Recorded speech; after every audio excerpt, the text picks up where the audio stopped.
Chapter 8 का question number 3 देखो, जो कि आरबीएससी के मेन एग्जाम 2025 में पूछा गया है। ध्यान से देखो भाई, क्या है question. Genotype ratio in F2 generation of monohybrid cross. Monohybrid cross में जो F2 जनरेशन होती है उसका जीनोटाइप रेशियो आपको बताना है। तो देखो, मोनोहाइब्रिड में क्या करवाया था हमने, टॉल और ड्वार्फ प्लांट का क्रॉस करवाया था। ठीक है, तो लॉ ऑफ सेग्रीगेशन लगाएंगे तो ये दोनों जो क्या हो जाएंगे भाई, हाफ हाफ में डिवाइड हो जाएंगे। अब इनको क्या करना है, कंबाइन करना है। तो इस तरीके से ये बन जाएगी कौन सी, F1 जनरेशन। ठीक है, जिसमें हम सभी जानते हैं F1 जनरेशन में क्या होता है, सारे प्लांट्स एक जैसे होते हैं। सारे प्लांट्स कैसे होते हैं, एक जैसे होते हैं, और उनमें भी वो कैरेक्टर्स आते हैं जो डोमिनेंट होते हैं। ठीक है, ये हो गई कौन सी जनरेशन, F1 जनरेशन।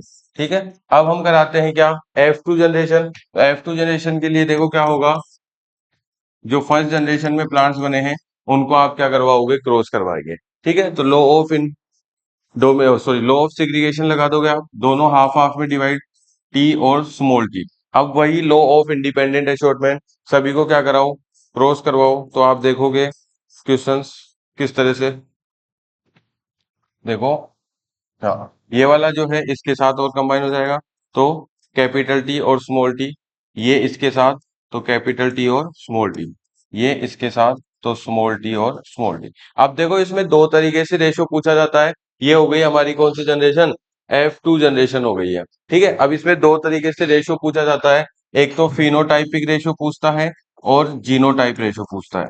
ठीक है, फिनोटाइप हो जाता है कौन सा, ऑब्जर्वेशन के हिसाब से। फिनोटाइप हो जाता है ऑब्जर्वेशन के हिसाब से, दिखने में हमारे को कैसे प्लांट दिख रहे हैं, देखो, दिखने में हमारे को तीन प्लांट जो है वो टोल और एक प्लांट जो है वो ड्वार्फ दिख रहा है। तो इसका रेशो हो जाएगा 3:1। ये होता है फिनोटाइपिक रेशो। लेकिन क्वेश्चन में क्या पूछा है, जीनोटाइपिक रेशो पूछा है। तो जीन्स के हिसाब से देखो, मुझे तीन तरीके के प्लांट दिख रहे हैं, एक ये, दूसरा ये और तीसरा ये। ठीक है, तो एक बिल्कुल टॉल होगा, एक बिल्कुल शॉर्ट और एक मीडियम, दो मीडियम साइज के। तो इसका रेशियो क्या हो जाएगा, 1:2:1। और आपका आंसर भी यही होगा।